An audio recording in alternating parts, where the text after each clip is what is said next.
Um, let's talk finger boxes. May I see your cello, please? I know we've talked about them a little bit. Yeah, sure, thank you. But I want to re-explain basically what we're doing here and what we're going to do. Okay, cool. So, the idea with finger boxes is that when we play a regular scale, right, we get all the notes of the scale, but we're shifting around. Now, this is D major. We could use open strings, right? But if we were in C sharp major, there's no way to play C sharp major without shifting, right? Otherwise, we skip notes, right? So we can think of what we just played, D major scale, as a vertical representation of D major on the instrument, right? Because I could go, right? You're not going to play it all on one string usually, but it's that vertical idea. What we're going to do with these finger boxes is represent the horizontal idea of the scale. And we do that so we understand what notes apply to that scale in every position on the instrument. Now we're not going to go in the thumb position yet because we're not there yet.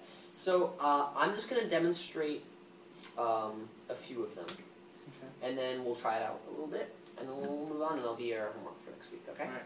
Cool. I mean, along with the D major scale. So what we're going to do is we're going to find the lowest note on the instrument that is in the D major scale, and we're going to start on that. Okay? So what is the lowest note in the D major scale? C sharp. Very good. Finger on C string. So this is our half position finger box. Okay? We start on that C sharp, right? So now what we're going to do is we're going to figure out what are the notes we can play in this position without shifting. And what do you think those would be? D and E. Good. Now there's really only going to be 3 shapes that are available to us, and this is one of them. This is a closed 1, 2, 4. Right? Good.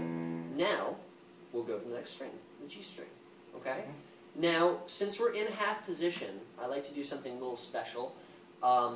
We don't want to think about, since open strings are not always available to us, we can't rely on them to be there. So I'm going to use open strings here, but instead of just playing the open string, I'm going to put my finger on the nut. I'm going to do that to simulate the hand position that I would be in if I were, say, somewhere else. I'll give you an example. Let's say we were playing G major, if we were doing this for G major. If I were on the F sharp of G major, the 7th scale degree, just like C sharp is the 7th scale degree of D major. If I did that down here, I would have to go from this shape to our next shape, the open 1, 2, 4 shape. And we're doing that here as well. It just so happens that this is an open string in half position. So we're going to put our first finger on the nut. We're not going to stop the string, right? None of this. Well, that actually doesn't sound bad. So, first finger on the nut. And then what other 2 notes are in D major? A and B. Good. I'll fill it from here. D, E, F sharp. Another open 1, 2, 4. Open 1, 2, 4 for A, B, C sharp.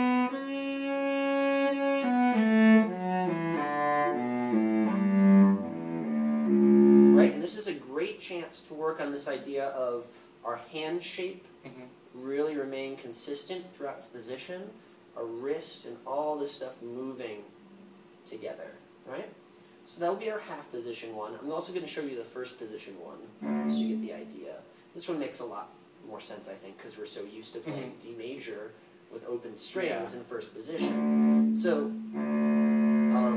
if I'm starting D major on D, what 3 notes am I going to get on the C string? E and F sharp. Yeah. This open 1, 2, 4, and then what? A, B, C sharp. E, F sharp, G. Good, and this is no longer open 1, 2, 4. Close 1, 3, 4. Yeah, good. Same thing for A. Right? Yep. Okay, good. Now, I like to see if we can work together to try the second position one, so you can continue this idea on. So what note are we going to start on if we start second? Good. Yeah, that's good. You know, I'll play along with you on bass so we can get some pitch.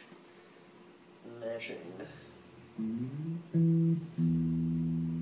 Okay, good. So, what three notes are we going to have in this position? E, F sharp, G. Now, what do you think I want you to adjust about your left hand? Everything. Okay, well, outside of everything, maybe, okay, so already Wrist you've straight. straightened your wrist, right? The other thing is we want to think about where our fourth finger is going to land and if we need to move to get that right on the tip. Beautiful, beautiful. Okay, good. So let's try this out from the E. Good. And I'm looking for one other thing. What do you think? Aha! Evenly spaced. Yes, well, evenly spaced, but you did something else. Your second finger was in the air when you put your third finger down, Oh, I right? didn't realize. That's why I'm here. So, good. So, right, when we play with our third finger in this 1-3-4 shape, we want our second and third finger to come down for that extra support for the third finger. Very good. Let's move on. So we're going to go to the G string, and what note are we going to be on? B. Good. C sharp. B. Mhm. F sharp. G. A. C sharp. B. E. Ah, now. Oh. Good, good. So what I saw there was you really thought about making sure there was a little more even space between your finger. And it looked like your third finger was kind of floating a little bit, right? So especially with that fourth finger, we want to have the support of all three other fingers to really make sure that we're in tune and we have that strength from all the other fingers to help the string.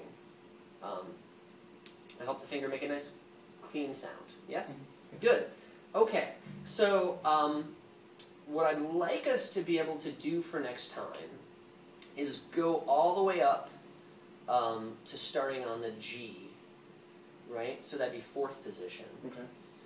So to be able to do all the finger boxes, half position, C sharp finger box, all the way up to fourth position, G finger box, right? And I want us to feel comfortable going both up and down them, right? Okay.